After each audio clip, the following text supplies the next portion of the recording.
California and Texas both have large amounts of land, plenty of natural resources, minority-majority populations, and are home to some of the country's biggest corporations.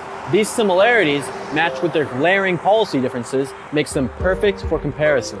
Over half of Californians are thinking of leaving the state, and the biggest reason why is the sky-high cost of living. The state and local governments are doing things to restrict the development of new housing units in the free market. And they do this through restrictions on building. They do this through things like rent control, which disincentivizes the creation of new rental units. And a set of disastrous policies have contributed to keeping housing costs vastly growing. The cost of energy is higher. The cost of gasoline and transportation.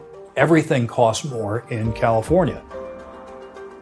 Extensive environmental regulations have also sharply raised the energy costs in California, where they are 50% higher than the national average. Over 1 million Californians live in what is officially defined as energy poverty. It's very hard on a middle-class income to live in this state. Many of them who were born and raised in this state are realizing that it's become unaffordable, and that's heartbreaking.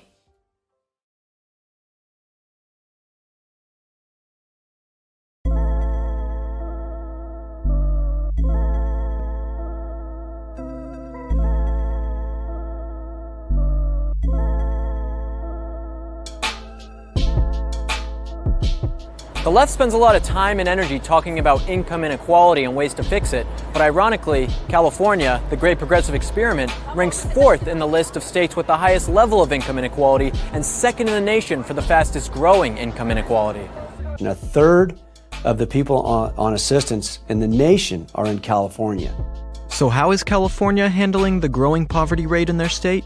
California spends more than Texas, Arizona, South Dakota, North Dakota, Colorado, Utah, Nevada, Oregon, Idaho, Hawaii, Louisiana, Arkansas, Oklahoma, Kansas, Nebraska, New Mexico, and Montana on welfare annually combined. State and local governments have spent a gargantuan amount of money, oftentimes wastefully overlapping each other. Yet the incredible spending has not alleviated one of California's most vexing problems. In fact, it seems to have made it worse. Homelessness has taken over California, with the problem developing into a state of emergency.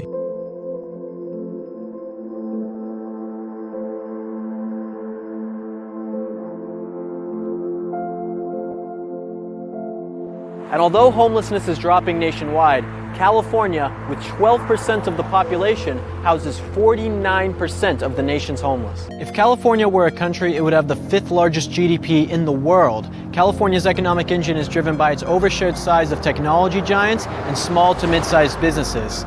Because of Californians' hard work and ingenuity, they've been able to create this economic behemoth. Yet this state is trying to slay this golden goose with suffocating business regulations. Over the last 10 years, over 15,000 businesses have fled the state, and the pace is accelerating. While Apple, Google, Facebook, and the other tech giants get talked about the most, it is California's small businesses that are the lifeblood of the state's economy.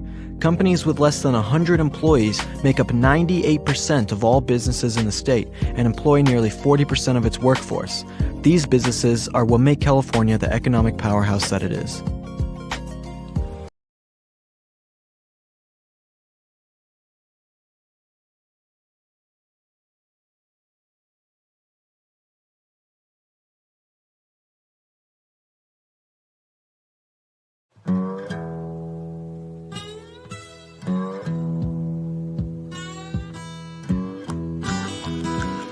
While California embodies the progressive wing of U.S. politics and government's central roles in people's lives, Texas represents a deeply contrasting political ideology and has followed a very different path. The state's focus on individual liberty and personal responsibility stems from its frontier identity and its decade of self-determination as the Republic of Texas. It has voted Republican in every presidential election over the past 36 years. It is difficult to think of a resonant issue being debated today that doesn't find Texas and California on opposite sides of the debate. Texas is all about freedom. That's really the spirit of Texas. Texas is a state where anybody can start with nothing and achieve anything. If you look at the U.S. Census Bureau's interstate migration data, you'll see that the greatest number of people leaving California go to Texas. There are lots and lots of jobs. The economy is growing. There's prosperity. Wages are going up.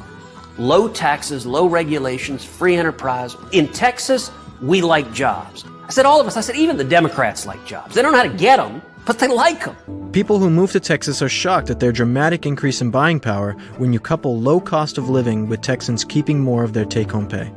California has the highest taxes, 13.3%. Top marginal tax rate in California, 13.3%. You know what it is in Texas?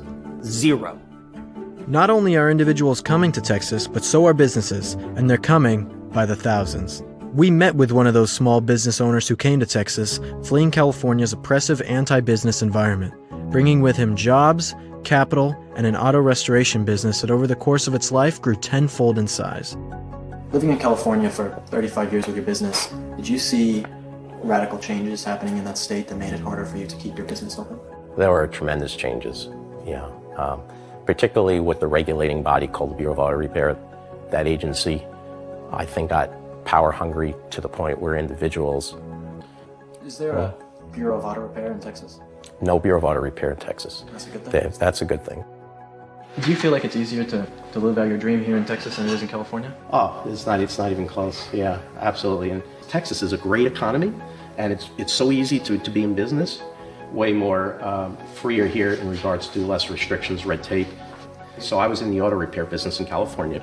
It required city fees. It required state fees, environmental fees. You know, you had all that overhead to start with on your shoulders, and then all those regulating bodies to please. Whereas here, you could just immediately open up.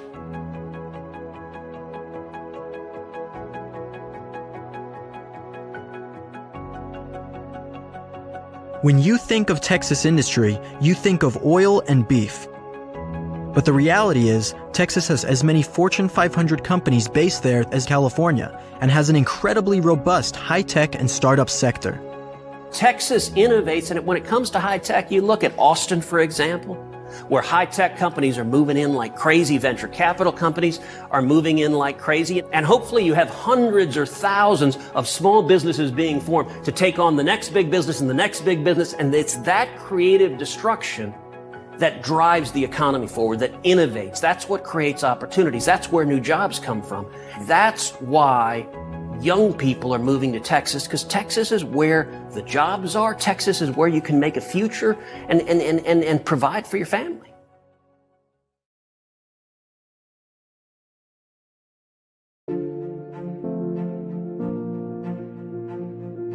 As the cost of living is increasing and the quality of life is decreasing, you're seeing a lot of Californians flee to Texas, flee to Florida, flee to Tennessee, flee to Montana and elsewhere. Nobody wants to just hand over their money. Nobody wants to give up so much of that money that they've earned to the government. I want to be able to sell as much as I can to make the most amount of profit that I can hire more people and open up a second place, right? But sometimes I don't think I would open a second place here. Maybe that would be in a different state. The divergent paths that these two states have taken are purely a result of the political choices that they have made. The disastrous results of California's progressive ideology stand in stark contrast to the Lone Star State's conservative policies that have led to the Texas miracle.